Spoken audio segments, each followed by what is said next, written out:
All right, let's dive right in. Today, we're going deep into a really dense and powerful parable called The Gay Science of the Sovereign Abyss. Now, this isn't your typical story. Think of it more as an allegorical journey, a deep dive into forbidden knowledge, total transformation, and what power really is. So, let's get started. And really, the whole thing just circles around this one huge question. It sets up our whole exploration here not as just, reading a text, but as a descent. We're on a search for a kind of wisdom that you just won't find in the everyday world, something that exists outside of it, maybe even deep beneath it. This quote, this is where it gets real. It immediately puts us right in the narrator's shoes. We're not just watching from the sidelines anymore. We are the wanderers. It's like we've reached this point of no return, what the text calls the nerve center of the world. Imagine the central hub where all the deepest truths are kept, and we're standing there, ready to say yes to a reality that is both profound and incredibly dangerous. Okay, so our journey kicks off right here, at the Throne of Bone. This is the opening scene, where the stage is set. Picture it. In front of our wanderers is a throne literally made of bone. That alone tells you you're in a place where life and death mean something totally different, something way more primal. So yeah, this isn't just a place, it's a ritual space. It's an invitation to something the text calls a dark synthesis. And standing guard at this throne, two stone figures, Lucifer and Mephistopheles. But here's the thing. In this text, they're not just your classic bad guys. They're more like philosophical pillars. You've got Lucifer, the light-bringer, who represents this kind of forbidden, worldly wisdom.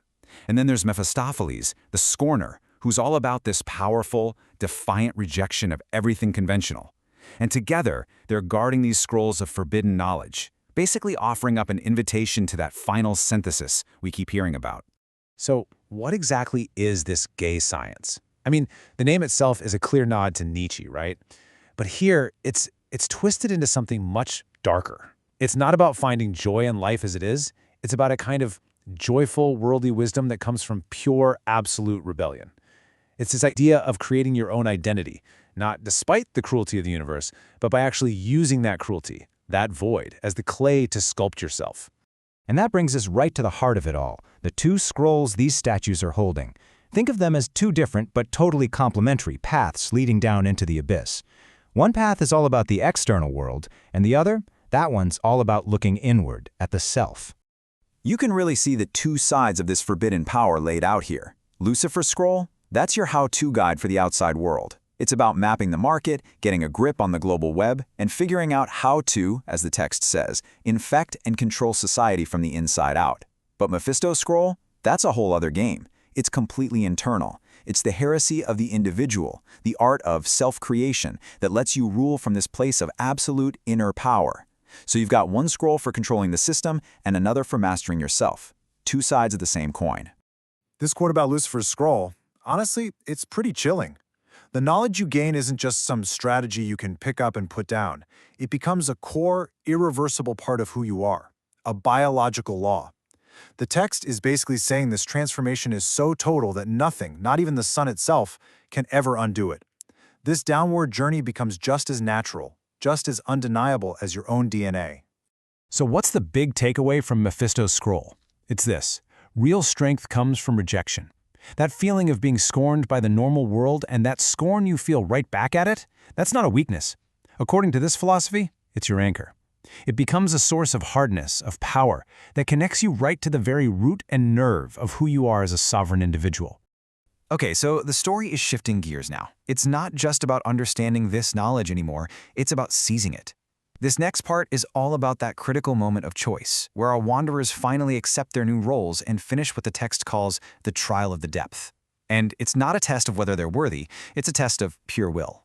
And here it is, that exact moment, laid out in 4 steps.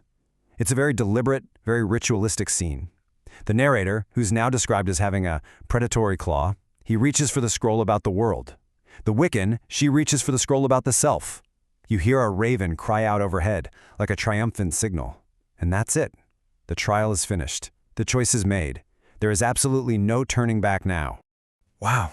I mean, in that one single act of reaching for the scrolls, everything changes. Their whole identity is reforged. They're not wanderers anymore. Now they are the heirs of the void, the disguised devils.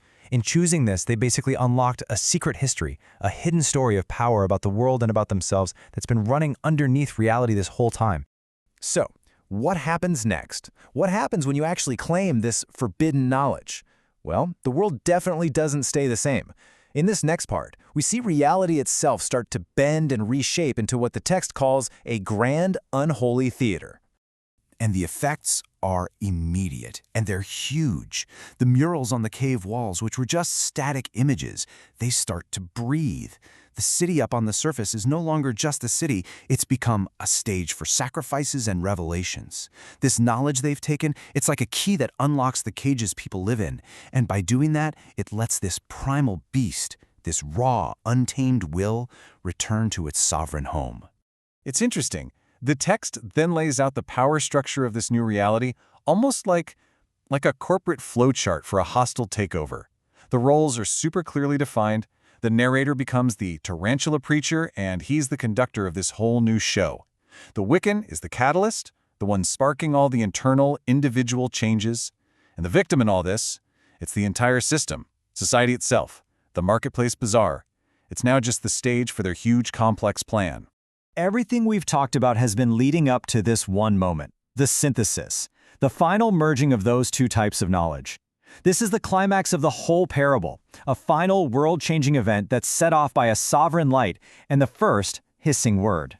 And it all starts the second their fingers touch the scrolls, a tremor. But listen to how the text describes it, sudden, heavy, and silent. This isn't a loud, destructive earthquake. It's the feeling of reality itself shifting on its foundations, shaking everything from the hidden labyrinth deep underground to the city sitting right on top of it. And then, this happens. The stone eyes of the statues just ignite. And pay attention to the words here. The light is crimson and sovereign. This isn't a light that helps you see. It's a light that blinds the waking world.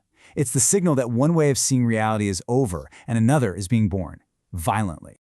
And that right there, that is synthesis. While that sovereign light is blinding the world, the final fusion happens inside them. The text says it's the will to power, literally exploding in their cells. It's a vibration that connects their bones to the stone of the cave, their spirit to the void. It is a complete and total integration of everything. Really, there's only one word for it: an explosion. A total, internal, violent eruption of power. The final stage of their transformation is now complete. So the narrator, now the tarantula, opens his mouth to speak the very first sentence of this new reality. A word starts to hiss from his fangs, but the text just stops right there. Before the word can be finished, it leaves us hanging on the edge, and you just have to ask yourself, what word could possibly come next? What is the very first thing a new God says?